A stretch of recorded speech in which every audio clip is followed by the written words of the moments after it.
याला अतिशय जे की भाजपची असेल किंवा संघाची असेल याला अतिशय नीच पद्धतची ही मानसिक दृष्टी आहे असं मी म्हणेल.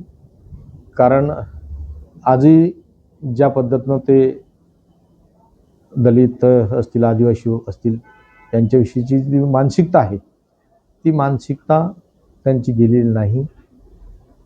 एका सभेच्या ठिकाणचं जर शुद्धीकरण करत असतील, जे देशाच्या